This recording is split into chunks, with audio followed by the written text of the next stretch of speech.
This is Danny Flexen here for Seconds Out. Delighted to be joined by unbeaten American heavyweight Stephan Shaw. The big shots, first time on the channel as well, I believe. How are you doing? Hey, how you doing, my man? I can't complain at all, man. I'm doing good. Glad to hear it. Now, I guess the best place to start would be your last fight. You were out just not long ago in August, got the latest victory on your ledger. Not a huge show like we've been used to seeing you on recently. Obviously, it was only, 2 fights ago you were on NBC. But what did you make of your performance last time out? Oh, man, just, I made quick work of it. Yeah. Just went out there and, just took my time. I didn't rush it, and I just felt like, that guy, he didn't belong in the ring with me, and I just got rid of him. And that's what happened. Now, back in April, you were lined up to have the biggest fight of your pro career so far against a fellow unbeaten fighter in Jermaine Franklin.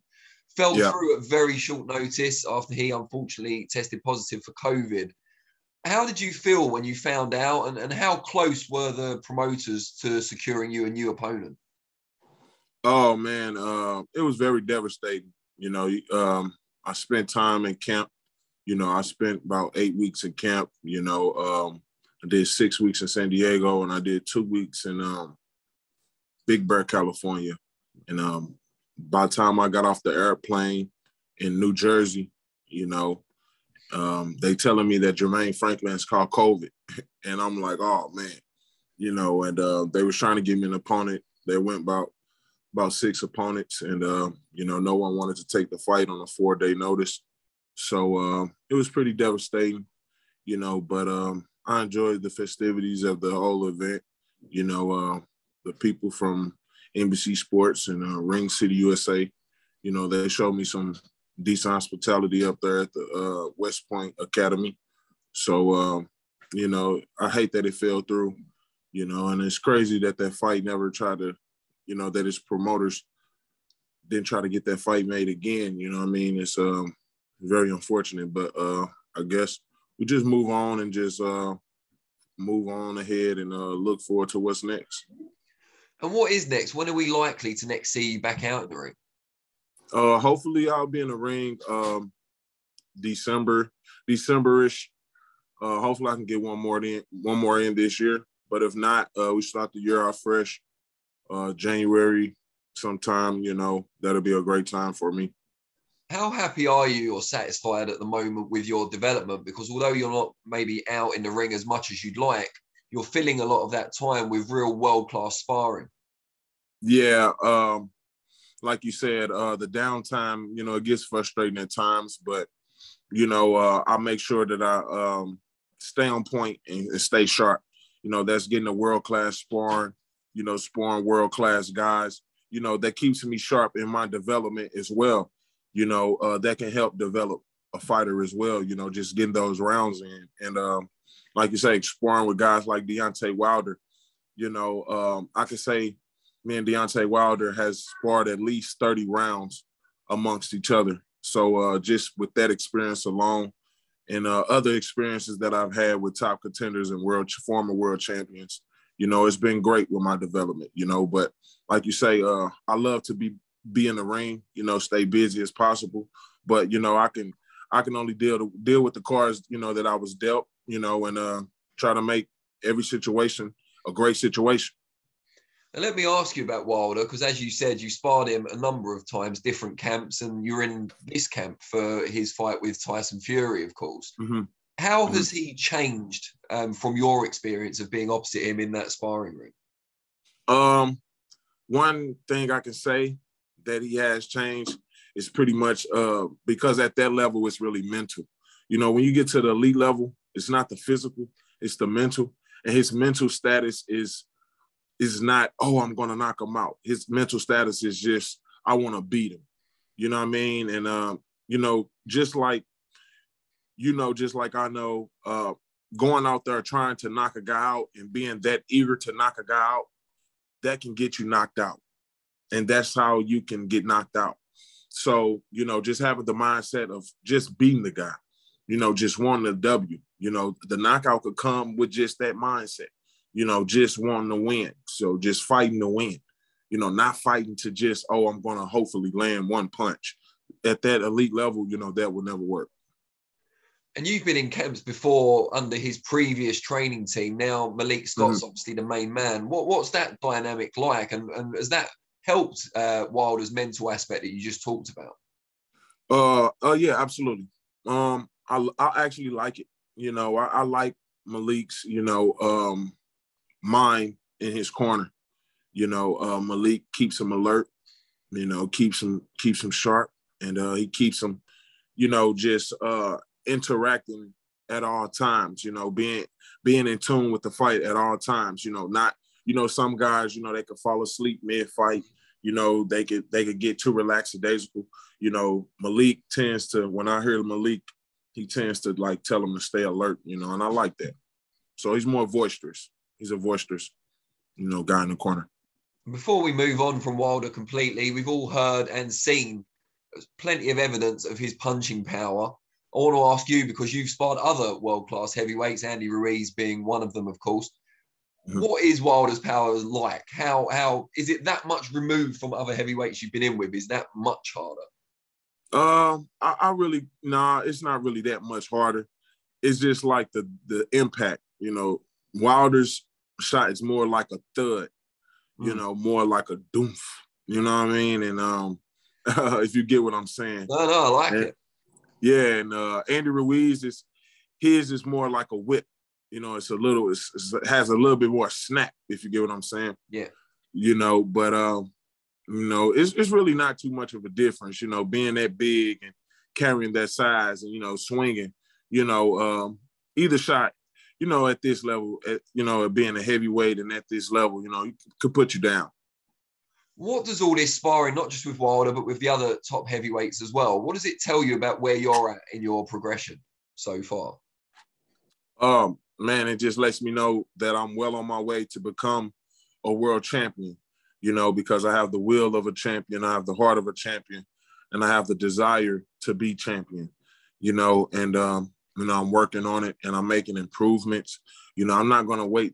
This is no diss to anybody, but this is just me talking just for myself. I'm not going to wait to get to the top to make improvements. I'm going to make improvements forever, until I'm done boxing, because my father and, other philosophers that I learned from in this boxing, always taught me, you always get better.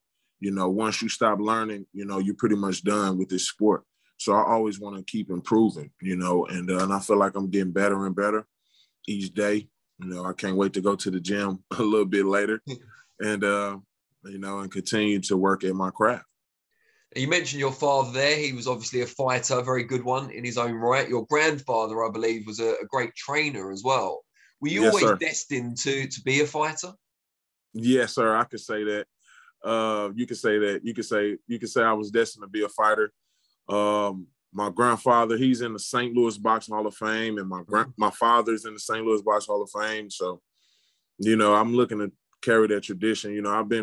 I've had on a pair of gloves since I was about 3 years old. So yeah, I'm very much so destined. And what about your life outside of the ring? Have you got your own family now? And what sort of things do you do when you're not in the gym? Oh man, I have an 8-year-old son, and he wants to be just like me. He loves boxing. He watches the old films just like I used to. He dresses up and, imitates the boxers that he sees on TV, just like I did when I was little. So it's like, man, looking at a mirror of myself. And then I have a younger son. He's about 4, and he's following after Big Brother. He's doing everything Big Brother's doing. And he loves characters like, cartoon characters and, stuff like that. And I have a wife. I'm pretty much a family guy. My wife, she used to fight. She used to be a boxer. She actually got a bronze medal in the 2012 USA Nationals.